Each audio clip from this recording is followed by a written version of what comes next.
করেছি, রাসূলের জন্য নিজের জীবন দিতে প্রস্তুত আছি। প্রিয় ইসলামী মুজাহিদ ভাই বন্ধুগণ, রাসূল সাল্লাল্লাহু আলাইহি ওয়াসাল্লামের মক্কি জীবন ছিল অত্যন্ত কষ্টের।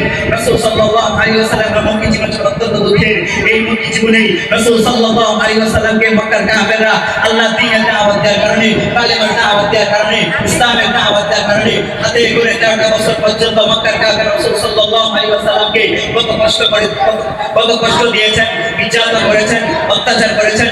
নবী করিম সাল্লাল্লাহু আলাইহি ওয়াসাল্লামও এই জাজরাতুল আরবের মধ্যে, এই মক্কার মধ্যে, এই পৃথিবীর মধ্যে আল্লাহ দ্বীনকে প্রতিষ্ঠা করার জন্য, আল্লাহ দ্বীনকে কায়েম করার জন্য, কালিমার দাওয়াত দেওয়ার জন্য এইসব কষ্ট, এইসব নির্যাতন তিনি সহ্য করেছেন। প্রিয় সুধী, এখন আমাদের প্রশ্ন হতে পারে যে রাসূল সাল্লাল্লাহু আলাইহি ওয়াসাল্লাম রাহমাতুল লিল আলামিন ছিলেন, অর্ধ জাহানের বাদশা ছিলেন, তাহলে তিনি কেন এইসব কষ্ট, এইসব নির্যাতন সহ্য করেছেন? আরে রাসূল সাল্লাল্লাহু আলাইহি ওয়াসাল্লাম এইসব কষ্ট, এইসব নির্যাতন সহ্য করেছেন শুধু আমাদের জন্য, এই উম্মতে মুহাম্মাদের জন্য। রাসূল সাল্লাল্লাহু আলাইহি ওয়াসাল্লাম কত রক্ত দিয়েছেন, কত মায়ের দিয়েছেন, কত রক্ত দিয়েছেন, কিন্তু আজ এই কষ্ট, এইসব কষ্ট সহ্য করে কি হলো? আর যাদের জন্য, যে লোকটির জন্য, যে পুত্রের জন্য, যে কওমের জন্য, যে জাতির জন্য রাসূল সাল্লাল্লাহু আলাইহি ওয়াসাল্লাম এত কষ্ট করেছেন, এত মায়ের দিয়েছেন, এত অপমান সহ্য করেছেন, তারা আজকে দিল্লিতে বসে, তারা আজকে মুম্বাইয়ে বসে রাসূলের চরিত্র নিয়ে কথা বলে, রাসূলের বিরুদ্ধে কথা বলে, রাসূলের বিরুদ্ধে কটূক্তি করে। ইয়ারে হাজিরিন, ওদের মতো নাস্তিকদেরকে আমরা মুসলিম সমাজের পক্ষ থেকে স্পষ্টভাবে বলতে চাই, মনে রাখবে উহুদ যুদ্ধ চলে গিয়েছে, বদরের যুদ্ধ চলে গিয়েছে, খন্দকের যুদ্ধ চলে গিয়েছে, কিন্তু এগুলোর ইতিহাস আমরা ভুলি নাই এবং ভুলবো না।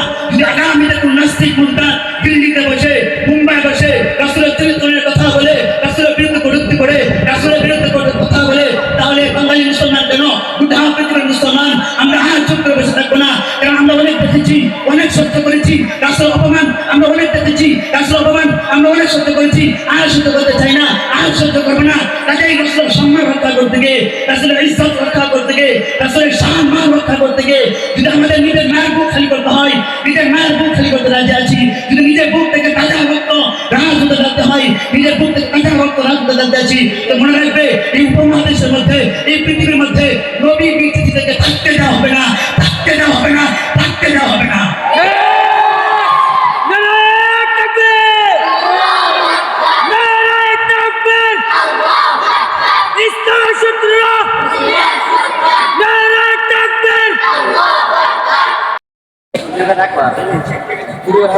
نحمده ونصلي على رسوله الكريم أما بعد فأعوذ بالله من الشيطان الرجيم بسم الله الرحمن الرحيم خذ العفو وأمر بالعرف وأعرض عن الجاهلين وقال النبي صلى الله عليه وسلم بلغوا عني ولو آية أو كما قال عليه الصلاة والسلام অতঃপর জামিয়া ইসলামিয়া আহমদুল উলুম মাদ্রাসা কর্তৃক আয়োজিত আজকে বাৎসরিক সিরাতুন নবী সাল্লাল্লাহু আলাইহি ওয়াসাল্লাম অনুষ্ঠানের সম্মানিত সভাপতি, বিজ্ঞ বিচারক মণ্ডলী, আমার সামনে বসে আছেন বাংলার প্রত্যন্ত অঞ্চল থেকে আগত সম্মানিত ছাত্র ভাই বন্ধুগণ, সকলকে আমার পক্ষ থেকে জানাই আন্তরিক শুভেচ্ছা ও অভিনন্দন।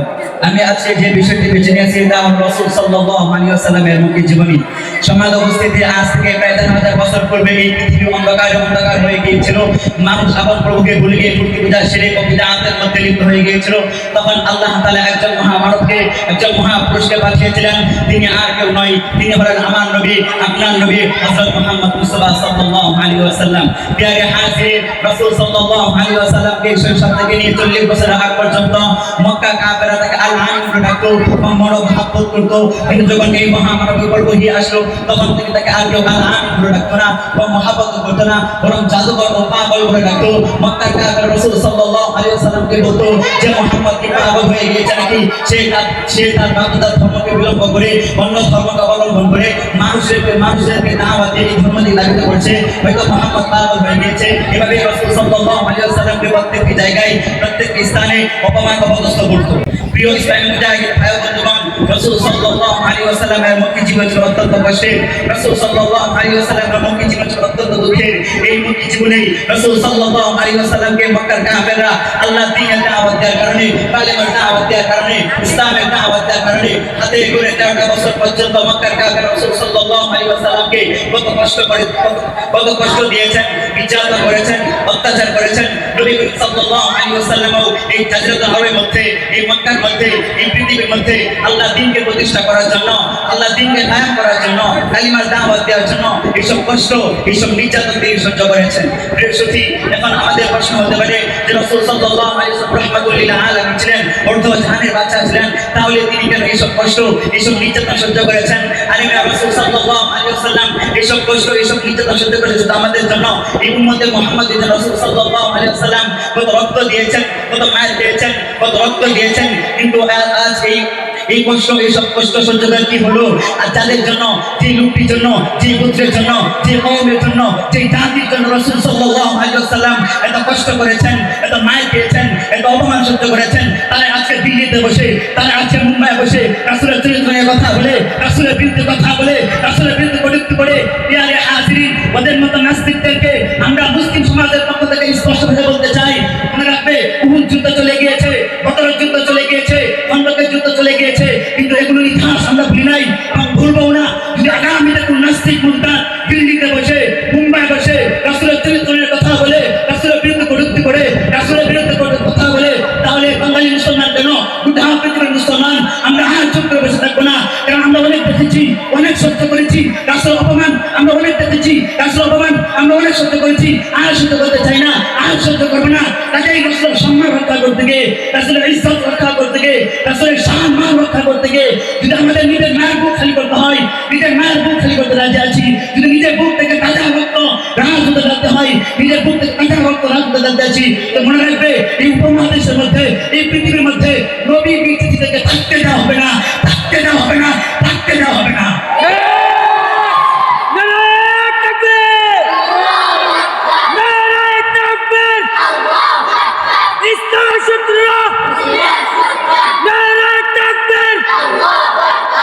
প্রিয় সুধী, রাসূল সাল্লাল্লাহু আলাইহি ওয়াসাল্লামকে নিয়ে যারা কটূক্তি করে, যারা বিরুদ্ধে করে, যারা কথা বলে, রাসূলের চরিত্র নিয়ে কথা বলে, তাদের বিরুদ্ধে রুখে দাঁড়ানোর জন্য আপনারা প্রস্তুত আছেন তো?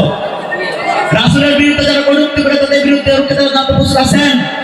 তাহলে যারা রাসূলের জন্য নিজের জীবন দিতে রাজি আছেন, রাসূলের জন্য নিজের বুক থেকে তাজা রক্ত রাজপথে দিতে রাজি আছেন, রাসূলের জন্য নিজের কল্লা করতে রাজি আছেন, হাত তুলে দেখা দেন আল্লাহকে, হাত তুলে দেখা দেন পৃথিবীবাসীকে, হাত তুলে দেখা দেন ওই পৃথিবীর সময়কে, হাত তুলে দেখা দেন ওই দিল্লি, ওই মুম্বাইয়ের সময়কে, যে আমরা রাসূলকে ভালোবাসি, রাসূলের জন্য নিজের জীবন দিতে প্রস্তুত আছি। উপস্থিতি অবশ্যই বলতে চাই, রাসূল সাল্লাল্লাহু আলাইহি ওয়াসাল্লাম জীবন থেকে আমাদের কি শিক্ষণীয়? রাসূল সাল্লাল্লাহু আলাইহি ওয়াসাল্লাম জীবন থেকে আমাদের শিক্ষণীয় হলো যে 70 বছর থেকে আমাদের অনেক নির্যাতন সহ্য করতে হবে, এটা স্বাভাবিক। রাসূলুল্লাহ ওয়া বারাকাতুহু। আসসালামু আলাইকুম ওয়া রাহমাতুল্লাহি ওয়া বারাকাতুহু।